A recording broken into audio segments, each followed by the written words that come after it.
আসসালামু আলাইকুম রহমতুল্লাহি ওয়া বারাকাতুহু। ভূমিকা ছাড়াই কথা বলছি।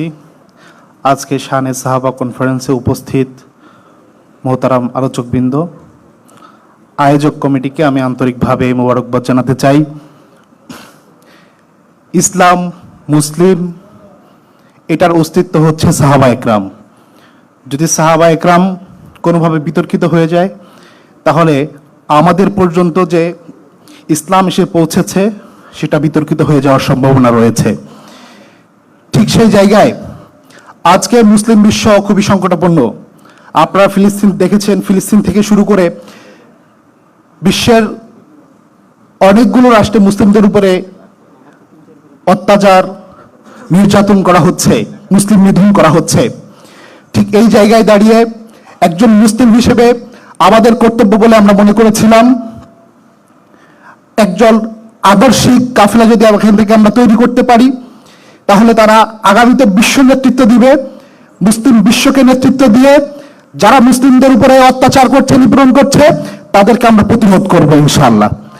এই জায়গায় দাঁড়িয়ে ইসলামী ছাত্র আন্দোলন বাংলাদেশ, আপনারা জানেন, কোরআন সুন্নাহ অনুযায়ী খোলাফায়ে রাশিদার নমুনায় সাহাবা একরামের অনুসৃত পথে নিজেরা সংগঠন পরিচালনা করছে।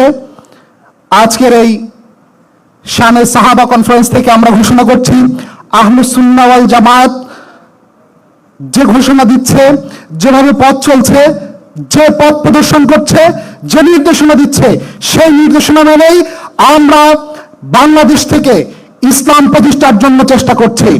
আমরা আরো আপনাদের কাছে স্পষ্ট করতে চাই, আগামী দিনে ইসলাম, মুসলিম এবং সাহাবাদের বিদ্বেষ যারা করবে, আমরা তাদেরকে রুখে দেব ইনশাআল্লাহ।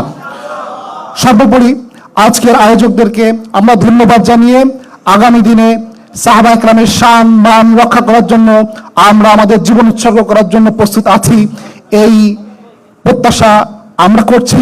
এবং সাধারণ শিক্ষার্থীদেরকে বলছি, আমরা বিভিন্ন ক্যাম্পাসে গিয়ে কাজ করি, ক্যাম্পাসের মধ্যে দেখি আমাদের ভাইয়েরা, আমাদের শিক্ষার্থী বন্ধুরা তারা নাস্তিক হয়ে যাচ্ছে।